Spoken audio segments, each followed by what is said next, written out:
তোমার জন্য অপেক্ষা করছিলাম। এটা কার ফটো? সে কি, এটা কার ফটো তুমি জানো না? এটা নেতাজি সুভাষচন্দ্র বসু। আমাদের বইতে নেই তো। এটা নেতাজি সুভাষচন্দ্র বসুর ছবি, ভারতের স্বাধীনতা সংগ্রামের অন্যতম নায়ক। হিরো? হ্যাঁ, হিরো।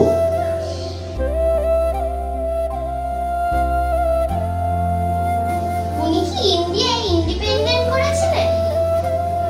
হ্যাঁ, তবে উনি একা নন। ভারতের স্বাধীনতা সংগ্রামের বহু নায়ক ছিলেন। আর সংগ্রামের পথও ছিল দুটো, সহিংস আর অহিংস, ভায়োলেন্স আর নন ভায়োলেন্স। অহিংস পথের প্রধান নায়ক মহাত্মা গান্ধী, আর সহিংস পথের অনেক নায়ক। সারা ভারতবর্ষের বিভিন্ন প্রান্তে তারা নিজেদের মতো করে স্বাধীনতা যুদ্ধ পরিচালনা করেছে। আর এই নেতাজি ছিলেন তাদের মধ্যে সবচেয়ে অগ্রগণ্য। ব্রিটিশ পুলিশের চোখে ধুলো দিয়ে তিনি চলে গেলেন ভারতের বাইরে, প্রথমে রাশিয়ায়, তারপর জার্মানিতে, তারপর জাপানে। এই জাপানে তার জন্য অপেক্ষা করছিলেন আরেক বিপ্লবী, রাসবিহারী বসু। একা নয়, সঙ্গে বিরাট এক সেনাবাহিনী। সেনাবাহিনী মানে কি? সেনাবাহিনী মানে ওই আর্মি, সোলজার। আর সবাই ট্রেন্ড, শিক্ষিত, অভিজ্ঞ। আর এরা সবাই ছিল ব্রিটিশ আর্মি, জাপানের হাতে বন্দী। তখন দ্বিতীয় বিশ্বযুদ্ধ চলছে, আর আমাদের এশিয়ায় জাপানের জয় জয়কার। একের পর এক দেশ ব্রিটিশদের হাত থেকে জাপান দখল করছে।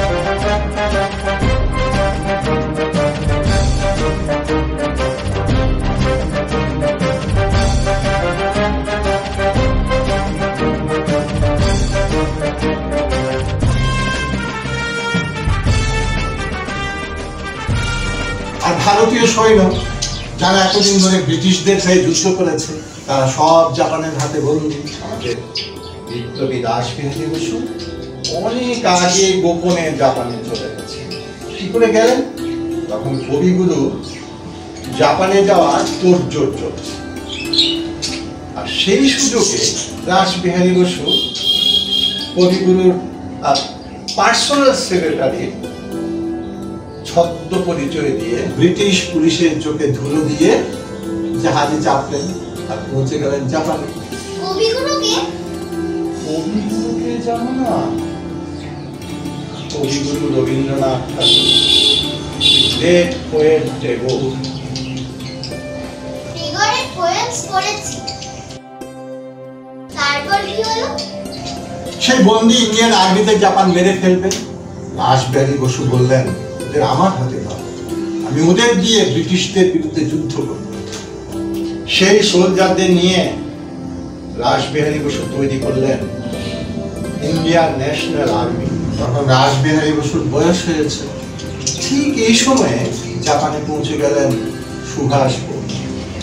রাসবিহারী বসু সেই ইন্ডিয়ান আর্মির দায়িত্ব অর্পণ করলেন সুভাষচন্দ্র বসু। সুভাষ বোস এই বাহিনীর নামকরণ করলেন আজাদ হিন্দ ফৌজ। বাহিনী নিয়ে তিনি এগিয়ে গেলেন সিঙ্গাপুর, মায়ানমার পেয়ে ভারতের মণিপুর রাজ্য পর্যন্ত। সেখানেই প্রথম উত্তোলন করলেন ভারতের জাতীয় পতাকা। কিন্তু তার এই বিজয় চিরস্থায়ী হয়নি।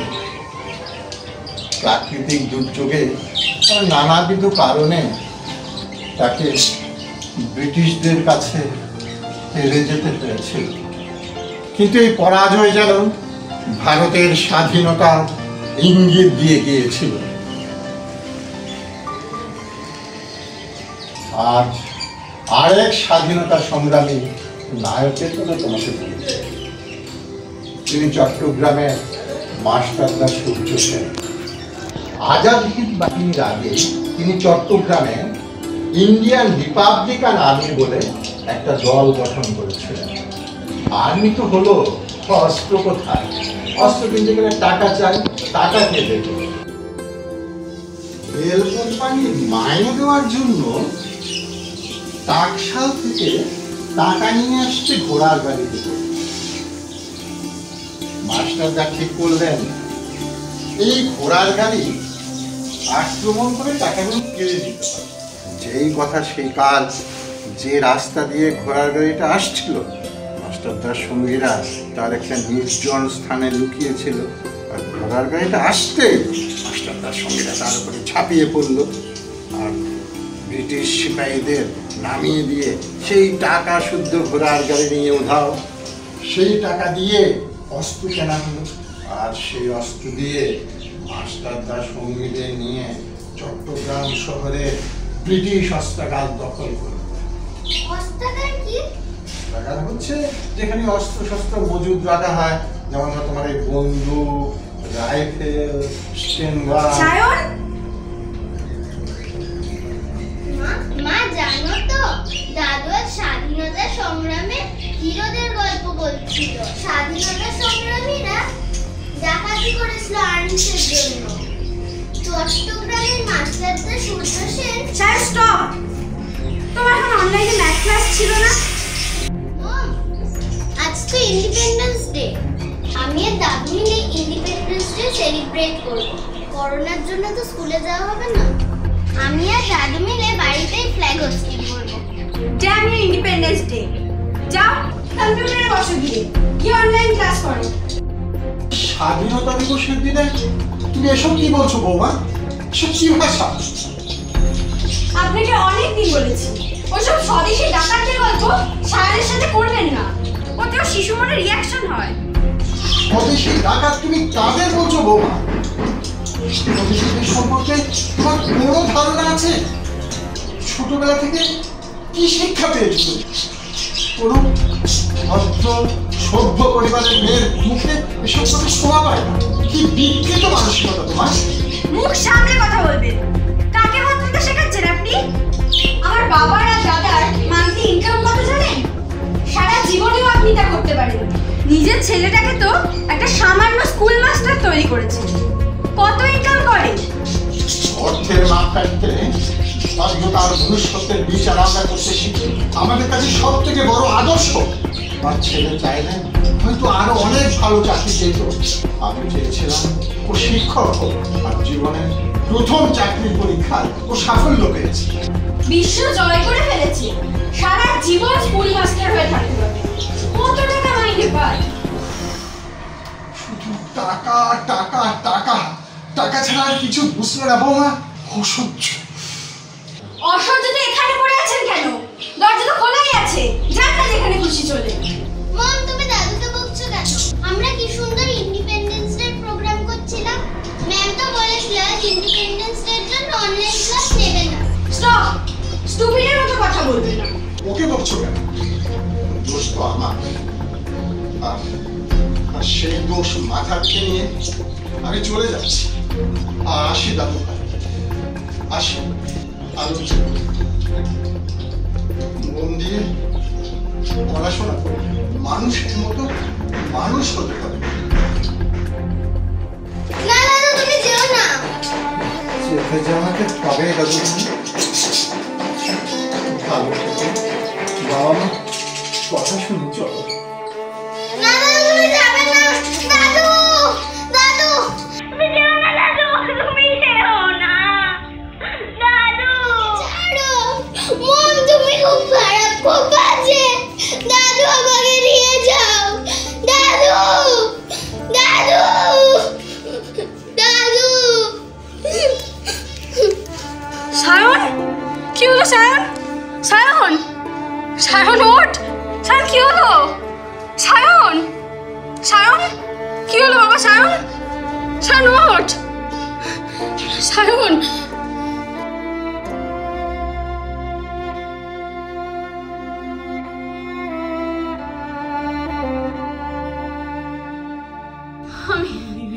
আমি এখন কি করি? হ্যালো, স্বাধীন, স্বাধীন, সায়ন না অজ্ঞান হয়ে গেছে। তো তুমি কোথায়? কতক্ষণ লাগবে? 2 ঘন্টা? আমি এখন কি করবো? সোনাদা, কিন্তু সোনা তো এখন চেম্বারে। আচ্ছা আচ্ছা আচ্ছা, ঠিক আছে ঠিক আছে, আমি ফোন করছি ওকে।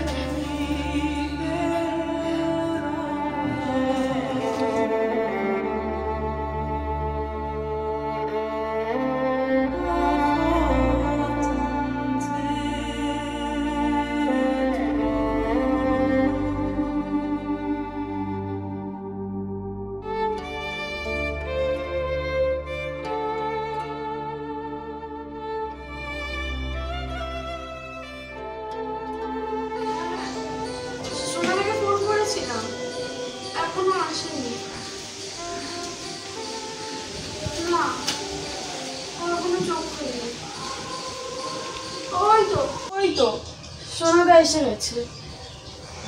কি হয়েছে রে?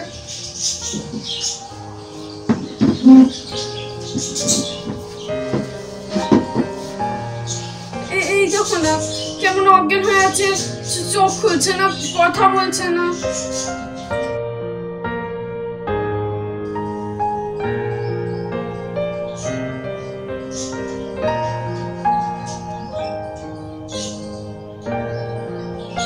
ভয় পেয়েছিল?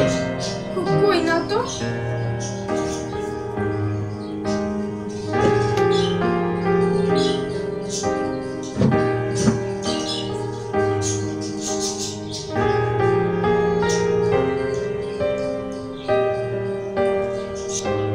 পড়ে গেছিল?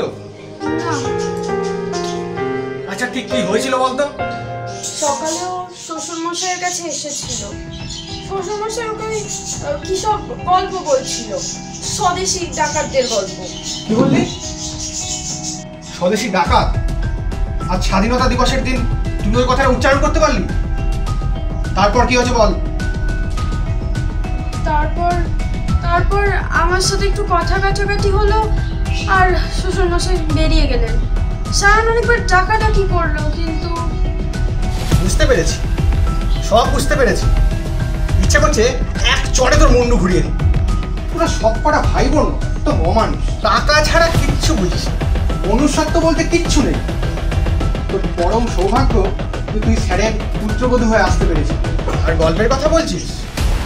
আশুতোষ কলেজের স্যার যখন ইতিহাসের ক্লাস নিতেন, আমরা সায়েন্সের স্টুডেন্ট হয়েও কয়েকজন মিলে স্যারের ক্লাসে যেতাম। বেঞ্চে জায়গা না পেলে পেছনে দাঁড়িয়ে স্যারের লেকচার শুনতাম। আর স্যার তার নাতিকে গল্প শোনাচ্ছেন, আর উনি এসছেন বাধা দিতে। তোর বিদ্যা বুদ্ধি তো আমি জানি, প্রত্যেকটা ক্লাসে দুবার করে ফেল করেছিস। ভালো একটা ছেলেকে পটিয়ে বিয়েও করলি। সোনাদা চুপ! তোদের আত্মীয় বলে পরিচয় দিতে আমার ঘৃণা হয়। কি হয়েছে সায়নের? সোনাদা কেমন দেখলে? না, ভয়ের কিছু নেই। ওই কোনো কারণে মেন্টাল শক পেয়েছে, ও ঠিক হয়ে যাবে। হসপিটাল বা নার্সিং হোমে কি? আরে না না, ওসবের দরকার নেই। তুমি একবার দেখো তো স্যার কোথায় গেছেন। বাবা বাড়িতে নেই? না, আমার উপর রাগ করে বাড়ি থেকে বেরিয়ে গেছে। নিজে ন্যাকড়া দিয়ে ওর চোখ মুখগুলো মুছিয়ে দে।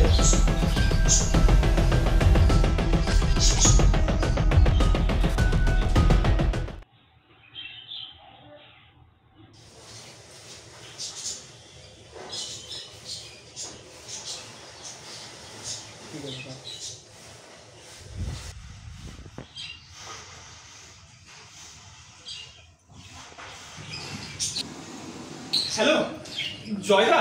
হ্যাঁ বলছি, বাবা গেছে তোমাদের বাড়িতে? এই না রে, আমাদের বাড়িতে আসেনি তো। ঋত্বিকদা, কি হয়েছে? ডাক্তারের গাড়ি দেখলাম বাড়ির সামনে। সায়ন অজ্ঞান হয়ে গেছে। সে কি? কি করে? কি বাবা, তুই বাবাকে দেখেছিস? কই না তো। তুই দেখবি ভাই। হ্যাঁ, উনি তো মাঝে মাঝে সামনের পার্কে গিয়ে বসেন। দাঁড়াও, আমি দেখে আসছি।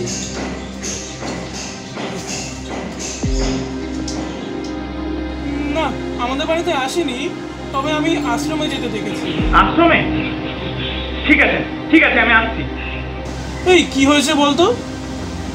বাবা সকালে বাড়ি থেকে বেরিয়ে গেছেন, আর বেরিয়ে যাওয়ার পর সায়ন অজ্ঞান হয়ে গেছে, এখনো জ্ঞান ফেরেনি। এই ডাক্তার এসছে তাহলে? হ্যাঁ ডাক্তার এসেছে, ওর মামা শর্মিলার পিস্তত দাদা। আচ্ছা আচ্ছা, আমি কাকুকে নিয়ে আসছি। তুমি বাবাকে নিয়ে আসছো? ঠিক আছে ঠিক আছে, তাড়াতাড়ি এসো। আচ্ছা ঠিক আছে ঠিক আছে।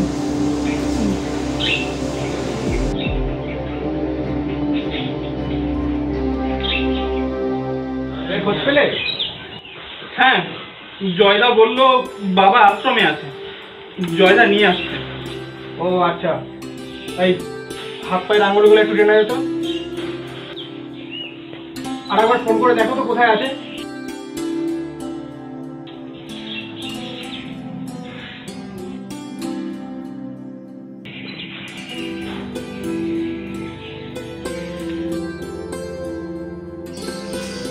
রিং হয়ে যাচ্ছে।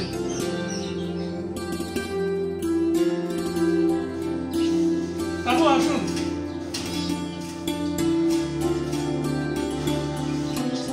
কি হয়েছে আমার দাদু ভাইয়ের? দাদু ভাই, দাদু ভাই, অরিন্দম কি হয়েছে? তেমন কিছু হয়নি স্যার, আপনি ওকে ডাকুন, ও ঠিক সারা দেবে। কাকু আপনি এখানে বসুন। দাদু ভাই, দাদু ভাই, দাদু ভাই, দাদু ভাই, দাদু ভাই, কি হয়েছে দাদু ভাই? দাদু ভাই,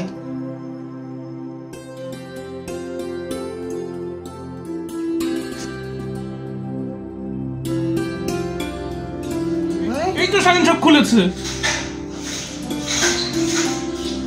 দাদু ভাই, দাদু ভাই, দাদু দাদু ওর আর ওষুধের দরকার নেই, ওষুধ এসে গেছে। দাদু সেই গল্পটা বলবে না? বাবা, আমি আপনার কাছে ক্ষমা চাইছি। আপনি আমাকে ক্ষমা করুন। আপনি আপনার নাতিকে আপনার আদর্শে বড় করুন।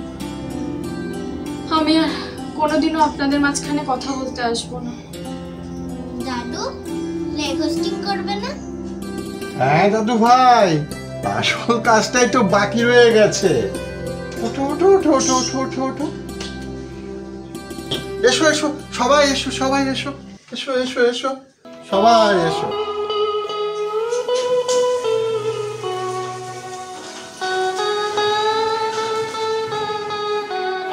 বন্দে মাতরম, বন্দে মাতরম, বন্দে মাতরম, বন্দে মাতরম, বন্দে মাতরম। বন্দে মাতরম।